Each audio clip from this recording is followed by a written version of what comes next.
It was a night unlike any other, a storm howling through the dense forests of the Pacific Northwest. The mountain roads twisted and turned, treacherous under the onslaught of snow and ice. A lone truck sputtered to a halt, its driver, Mark Benson, cursing under his breath. The engine was dead, and the cold crept in through every crevice of the cab. Mark pulled his coat tighter and glanced at the map. There wasn't much nearby, but then he saw it. A faint light in the distance, barely visible through the swirling snow. Desperate for warmth and shelter, he grabbed his flashlight and trudged toward it. The light came from an old lodge, its looming structure both a beacon and a warning. Blackthorn Haven, the sign above the door read, though the paint was faded and peeling. Mark hesitated for a moment, a strange chill running down his spine that had nothing to do with the weather. But the cold was biting, and he had no choice. He pushed the heavy door open and stepped inside. The air was warmer, but not by much. A massive fireplace dominated the grand hall, the flames crackling as if someone had been tending to them moments before. The furniture was old, covered in a thin layer of dust, yet arranged neatly as if awaiting guests. Mark called out, his voice echoing in the cavernous space. No answer. He shrugged off his coat and settled by the fire, rubbing his hands together to bring back some feeling. That was when he heard it. The faintest whisper, almost too soft to be real. He turned, but no one was there. Not far away, Lisa Carter's car skidded to a stop, the tires unable to grip the icy road. She'd been following a lead for her podcast, a story about a haunted lodge with a history of disappearances. She hadn't expected to get caught in a blizzard. Shivering, she wrapped a scarf around her neck and spotted the same faint light Mark had seen. She hesitated, recalling the chilling tales she'd uncovered about Blackthorn Haven. But the wind howled, and the cold was unbearable. With a reluctant sigh, she grabbed her bag and followed the light. Inside the lodge, she found Mark by the fire. He looked up, startled as she entered. "Who are you?" he asked, his tone wary. "Lisa," she replied, brushing snow from her coat. "My car broke down. I saw the light." "What is this place?" Mark shrugged. "No idea. My truck died out there. Figured I'd freeze if I stayed." They exchanged uneasy glances. Before they could say more, the door creaked open again. This time it was Dr. Evelyn Moore, a middle-aged woman with sharp eyes and a reserved demeanor. She introduced herself curtly, explaining that her car had also fallen victim to the storm.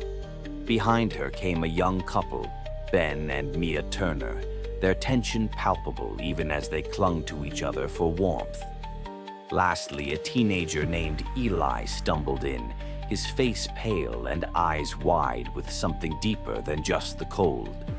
The group gathered by the fire, their stories tumbling out in disjointed fragments. None of them had planned to come here, yet here they were.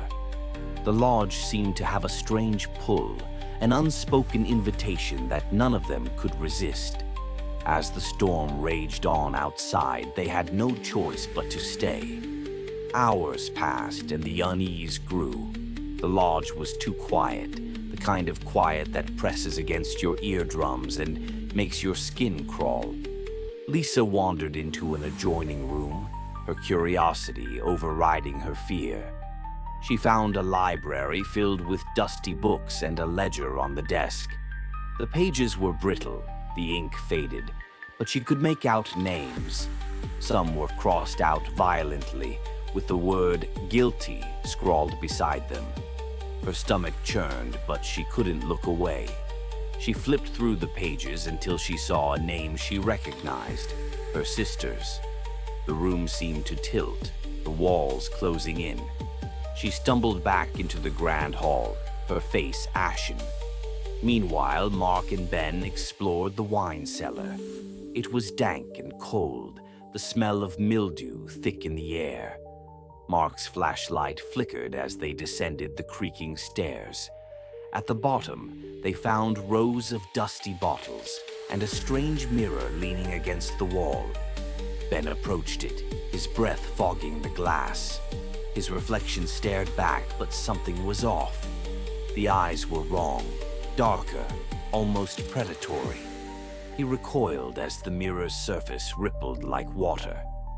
Mark pulled him away and they hurried back upstairs, neither willing to speak of what they'd seen. In the grand hall, Mia found an old box tucked beneath a side table.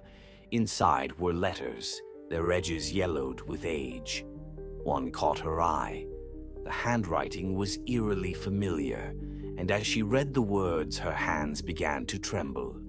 It was addressed to her, detailing secrets she had never told anyone. She dropped the letter as if it burned her, her breath coming in short gasps.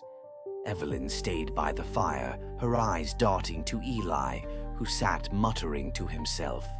She tried to comfort him, but his words sent a chill down her spine. "It's watching," he whispered. "It knows what we've done." The whispers grew louder as the night deepened. Shadows danced along the walls, their movements unnatural and deliberate. The lodge seemed alive, feeding on their fears. Mark confessed to a hit-and-run accident years ago, the guilt eating away at him. Lisa admitted her podcast wasn't just for entertainment. She was searching for her sister, who had disappeared near the lodge. Evelyn revealed her failure to save a patient who had taken their own life, a mistake that haunted her every day. Ben and Mia's crumbling marriage stemmed from an affair, a betrayal neither could forgive. And Eli, barely holding it together, spoke of a fire he'd started that destroyed more than just a building. The lodge reveled in their confessions, the shadows growing darker, more tangible. A figure emerged from the gloom, its form shifting and indistinct. It spoke in a voice that was many voices, a cacophony that made their ears bleed. "One must stay," it said. "One must pay." Panic erupted. Ben pointed at Eli, shouting that the boy was to blame. Lisa argued, defending him. Mark suggested they fight, but against what? Evelyn tried to mediate, but the entity's presence grew stronger, its patience wearing thin. Objects flew across the room, and the walls trembled as the group's unity crumbled. In the end, it was Mark who stepped forward. He'd lived with guilt long enough, he said. If someone had to stay, it would be him. The entity seemed to smile, a grotesque curl of shadow and teeth, as it enveloped him. The others fled, their screams echoing through the halls as the lodge began to collapse. They emerged into the cold dawn. The storm finally passed. The lodge was gone, reduced to rubble. Lisa clutched her recorder, vowing to tell the story, to warn others. Evelyn took Eli under her wing, determined to help him heal. Ben and Mia parted ways, but with a sense of closure they hadn't had before. As they walked away, a faint whisper carried on the wind, a reminder that the lodge was never truly gone.